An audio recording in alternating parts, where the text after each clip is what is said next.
Hello, my friend. Welcome back to the Ascended Spiritual Warrior.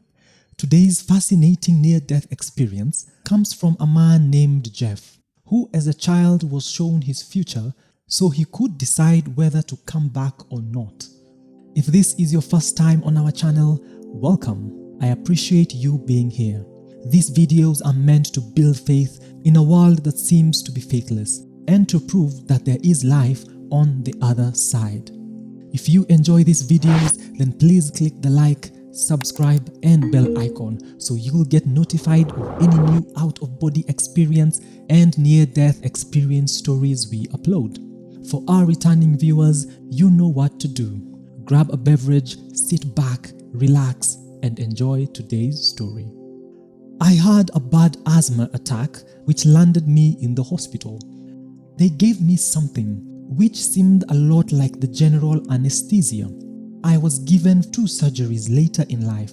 It helped me to breathe, but I was tired, slipped away to sleep and stopped breathing. I felt the sensation of some time passing. I also felt as though I was dreaming of seeing someone in a bed who was surrounded by doctors.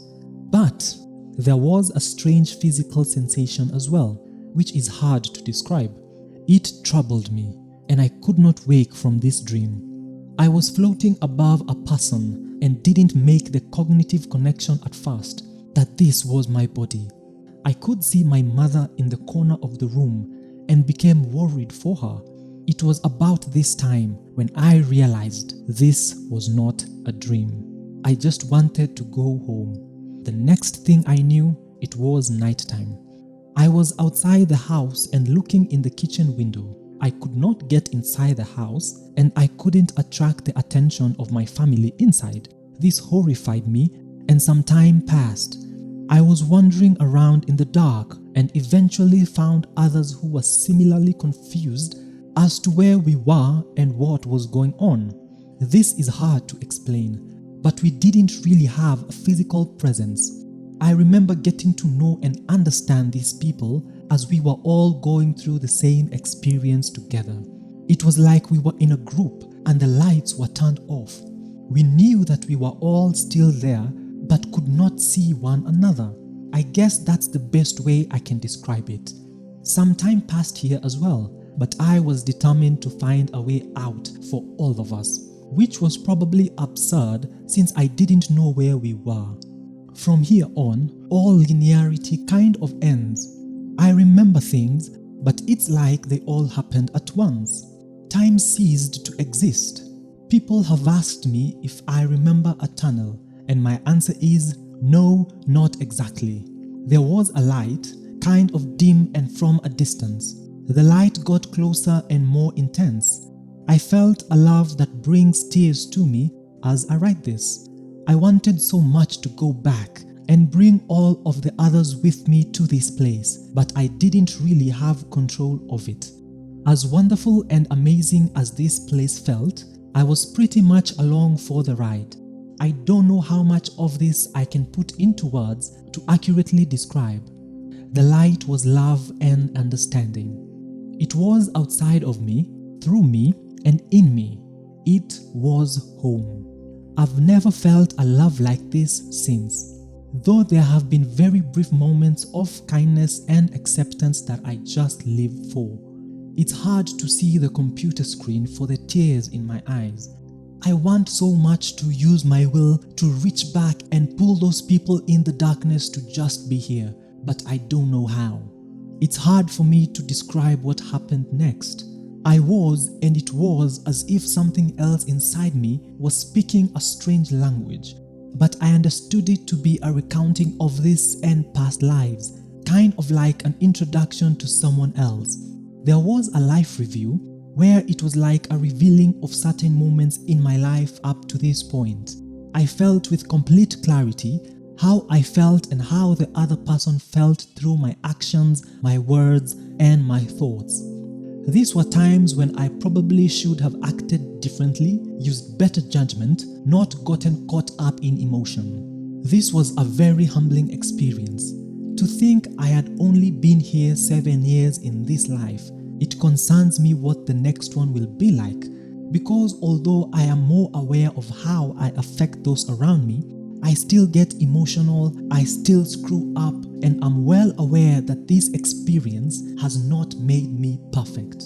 Maybe more aware of how imperfect I am more than anything else. But it has not prevented me from being stupid, insensitive, egotistical, and uncaring. If anything, it was driven home the point of trying to be more mindful, but all the while realizing that I'm far from perfect, and it's something that requires constant effort and attention. At a certain point, I met someone who seemed to be there to assist me in deciding whether I should come back in this life or start all over in another. I would call this person my guide. And although I'm not really aware of them having a physical presence, I felt a feminine energy about them. I wanted to know more about them and this place I was in. But it was clear that this experience was not about them. It was more like going to a guidance counselor. I was young but emotionally invested in the people of this life. Starting over and not really knowing what that would be like was hard for me to accept. I was shown parts of my future life, like going up to a screen and suddenly being in the moment experiencing it. It was as though I was there at the moment, feeling how I would feel at that time.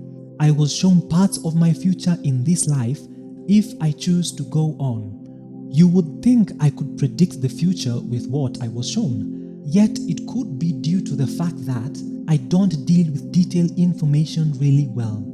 I tend to look at the global perspective and see the forest but not the trees. But there was a clarity there in that place, which doesn't seem to exist for me here. It was simple to understand so much more than I can hear. Although I do not get feelings about people and things here, once in a while, it's not like I remember feeling there. As these moments unfolded in my life here, after this near-death experience, there would be a sense of familiarity about some things. Sometimes it can be about people, even though I had not met them before. The things I was shown have been more like choices that were made when the options were fairly limited. The feeling at the time of the choice was simply, this feels right. This feels like the right thing to do.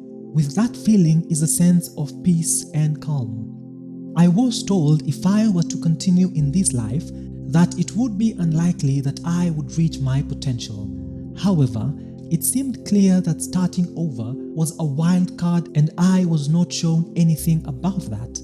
I remember meeting other people, and I get the feeling that these were the people who had lived here and were there to help me decide what to do. I was shown details of my future that I don't feel really comfortable divulging here. Some things were embarrassing. There was a total and complete clarity there, and it had nothing to do with my sense of self or ego, but everything to do with what I came into this life to do, to learn and to experience and grow.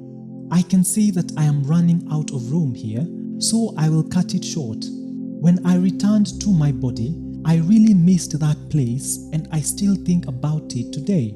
We are here to grow as spiritual beings and to experience certain things. I remember things from before and during my birth. I remember choosing my parents for their personality and kindness. On a certain level, I'm pretty sure I chose to have asthma to keep me from making the mistakes of another life. I may have chosen my near-death experience to keep me aware of why I'm here.